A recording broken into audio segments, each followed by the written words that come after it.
Good evening, everyone. John Spencer, Operations Section Chief for Team 13 here on the Rum Creek Fire, and this is the, and I gotta look at my watch, Monday brief in the evening, and it's 9/5 is our date. And I'm gonna give you a general overview of the fire activity and fire operations around the whole perimeter of the fire for today. And starting at the north end is still holding strong. No fire has crossed the Rogue River to the north. We have resources on the north patrolling and keeping an eye on that area. We have wrapped up the production of our contingency line to the north, and those operations are complete, so we're patrolling.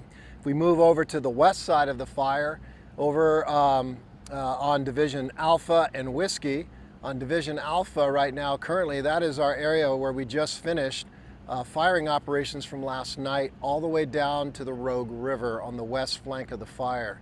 Right now, our resources are working hard to hold that firing operation based on the fact that the winds have come around out of the northeast and they're pushing a little bit of smoke across the line, so we're using aviation resources right now and crews to help hold and keep that in check. And then moving up towards over the hill, what I call it, towards Whiskey, which is on the south end, southwest corner, crews continue to mop up 100 feet along the perimeter of that fire edge, and it's looking really solid, really good. Moving down into the town of Galice, our structure resources have been protecting the town very well and increasing depth and mopping around all the structures, so that's been a great gain there. And then when we go around to the east side of the fire, they continue from the south, on the southeast corner of the fire, to continue to add depth to their mop-up operations and increasing the depth on the controlling of that perimeter of the fire's edge. And then the most active part right now is moving northward, kind of in the middle of the eastern side of the fire. They did a little firing operation in there today, and they were putting water to hold it and keep it in check, and right now the lines are holding and they're starting their mop-up process in that area, and it's looking real good so far this evening.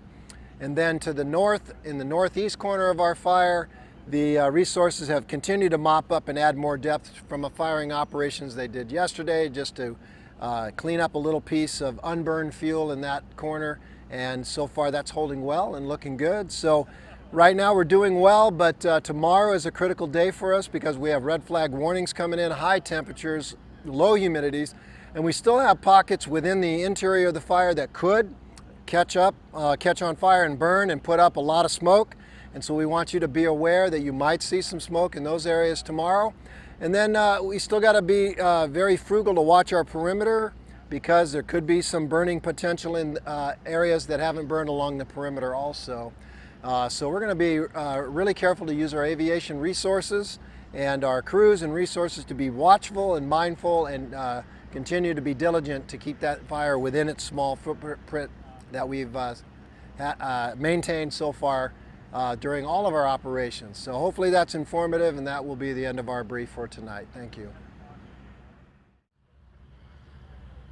Hi everybody, Mark Corliss, Structure Operations. So tonight the plan for us is we're going to have one group up in the north and one group down in the south, and those folks are going to be kind of driving around, checking the structures, making sure everything's okay to be out there, and keep an eye on your property and your community.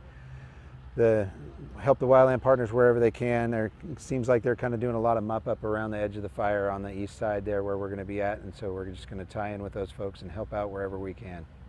That's what we got going on tonight. Have a good night.